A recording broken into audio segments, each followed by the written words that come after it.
সেই হেরা গুহায় হযরত জিবরিল আমিন আলাইহিস সালাতু ওয়াস সালাম আল্লাহ রাব্বুল আলামিনের আয়াত নিয়ে আসেন। সেটাই প্রথম কোরআনুল কারীমের প্রথম আয়াত নাযিল হলো। জিবরিল আলাইহিস সালাতু ওয়াস সালাম এসে বললেন যে আপনি বলুন ইকরা। নবী সাল্লাল্লাহু আলাইহি ওয়াসাল্লাম হঠাৎ জিবরিল আমিন আলাইহিস সালাতু ওয়াস সালামের আগমনে কিছুটা দ্বিধাগ্রস্ত হয়ে গেলেন, কিছুটা উৎকণ্ঠিত হলেন, ভয় পেয়ে গেলেন, যে বললেন আমি তো পড়তে জানি না। তখন জিবরিল আলাইহিস সালাম আবার বললেন ইকরা, আপনি বলুন। এরপর তৃতীয়বার আবার বললেন ইকরা বিসমি রাব্বিকাল্লাযী খলাক, যে আপনি পড়ুন আপনার প্রভুর নামে। তো তিনি একই উত্তর, যে আমি তো পড়তে জানি না। তখন জিবরিল আলাইহিস সালাতু ওয়াস সালাম তাকে নিজের বুকের সাথে জড়িয়ে চাপ দিলেন। এরপর নবী সাল্লাল্লাহু আলাইহি ওয়াসাল্লাম সেই আয়াত পড়লেন ইকরা বিসমি রাব্বিকাল্লাযী খলাক। ইকরা, যে আপনি পড়ুন বিসমি রাব্বিকাল্লাযী খলাক, আপনার প্রভুর নামে, আপনার সৃষ্টিকর্তার নামে। তো আল্লাহ রাব্বুল আলামিন পুরো মানব জাতির জন্য সর্বপ্রথম যে আয়াত নাযিল করলেন, এই আয়াতটা হলো ইকরা বিসমি রাব্বিকাল্লাযী খলাক। তো এখান থেকে আমাদের জন্য শিক্ষা, যে মানব জাতির জন্য আল্লাহ রাব্বুল আলামিনের প্রথম বার্তা, প্রথম মেসেজ হলো যে পড়ো। আল্লাহ রাব্বুল আলামিন প্রথমে বলেন নাই যে আমি মানব সৃষ্টি করেছি, আমি মানবকে সৃষ্টি করেছি, মানুষ সৃষ্টি করেছি, এটা বলেন না। বরং সর্বপ্রথম যে আয়াত নাযিল হলো, সেই আয়াতে আল্লাহ রাব্বুল আলামিন মানুষদেরকে বললেন যে তোমরা পড়ো। এরপর সূরা আর-রহমান, সেখানে আল্লাহ রাব্বুল আলামিন নাযিল করেছেন আর-রহমান আল্লামাল কুরআন খলাকাল ইনসান। যে রহমান, যে আল্লাহ রাব্বুল আলামিন দয়ার সাগর, অসীম দয়ার সাগর। এরপর বলেছেন আল্লামাল কুরআন, আমি মানুষকে কোরআন শিক্ষা দিয়েছি। এরপরের আয়াতে বলেছেন খলাকাল ইনসান। তো আল্লাহ রাব্বুল আলামিনের একটি নীতি হলো যে আল্লাহ রাব্বুল আলামিন পবিত্র কোরআনুল কারীমে অনর্থক কোনো কিছু উল্লেখ করেন না। যেটাই উল্লেখ করেন সেটার পিছনে কোনো একটা কারণ থাকে, কোনো একটা কারণ, কোনো একটা হিকমত অবশ্যই থাকে, কোনো একটা প্রজ্ঞা সেখানে থাকে। তো যেহেতু আল্লাহ রাব্বুল আলামিন কোনো কিছু অনর্থক উল্লেখ করেন না, অনর্থক বলেন না, তাহলে সেই হিসেবে আমরা বুঝতে পারি যে সর্বপ্রথম মানব জাতির উদ্দেশ্যে যে কোরআনের যে আয়াত নাযিল হলো, সেখানে আল্লাহ রাব্বুল আলামিন বললেন ইকরা।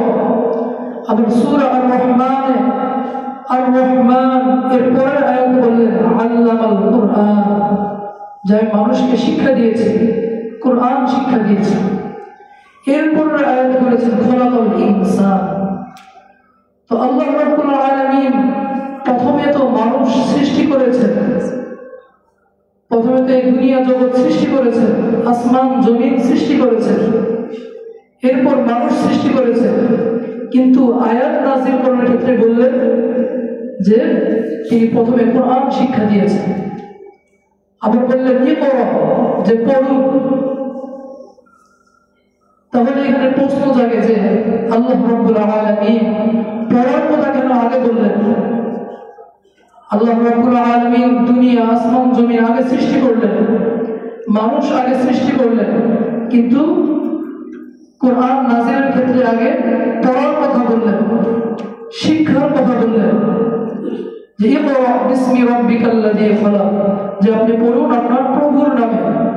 এরপর সূরা আর-রহমান আর-রহমান আল্লামাল কুরআন, প্রথম আয়াতে বললেন যে আল্লাহ রাব্বুল আলামিন মানব জাতিকে কোরআন শিক্ষা দিয়েছেন, খলাকাল ইনসান। এরপরে বললেন যে তিনি মানুষ সৃষ্টি করেছেন। তো মানুষকে আগে সৃষ্টি করা সত্ত্বেও শিক্ষার কথা আগে বলেছেন। এর দ্বারা স্পষ্ট বোঝা যায় যে ইসলামে শিক্ষার গুরুত্ব সবচেয়ে বেশি। একজন মানুষ ইসলামী রীতিনীতি অনুযায়ী চলার জন্য, ইসলামী গাইডলাইন অনুযায়ী চলার জন্য তার ক্ষেত্রে শিক্ষার প্রয়োজনীয়তা বেশি। শিক্ষার প্রয়োজনীয়তা আগে আগে ইসলামী বিধিবিধান জানতে হবে, তারপর মানতে হবে। তো এই শিক্ষার গুরুত্ব, জানার গুরুত্ব, এটা যে আগে, এটা স্বয়ং আল্লাহ রাব্বুল আলামিন কোরআনে আয়াত নাযিল করেই আমাদেরকে বুঝিয়ে দিয়েছেন। আমরা আল্লাহ রাব্বুল আলামিনের সর্বপ্রথম নাযিলকৃত আয়াত থেকে বুঝতে পারি যে শিক্ষার গুরুত্ব হলো সবচেয়ে বেশি। এজন্য এখান থেকে স্পষ্ট হয়ে গেল যে আমাদেরকে আগে ইসলামী বিধিবিধান জানতে হবে, মানার জন্য আগে ইসলামী বিধিবিধান জানতে হবে। তো ইসলামী বিধিবিধানের দিক থেকে মৌলিক 5টি বিধান আমাদের জন্য এসেছে: নামাজ, রোজা, হজ, যাকাত। ইসলাম ধর্ম গ্রহণ করা, এরপর নামাজ, রোজা, হজ, যাকাত।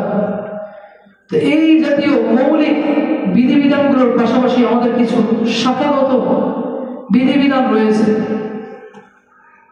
যেমন বর্তমানে মুহররম মাস,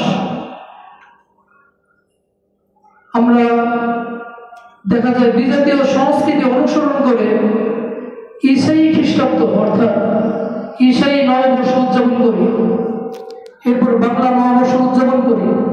ঠিক ইংরেজি এবং বাংলার পাশাপাশি আরবি নববর্ষ হচ্ছে মুহররম থেকে শুরু।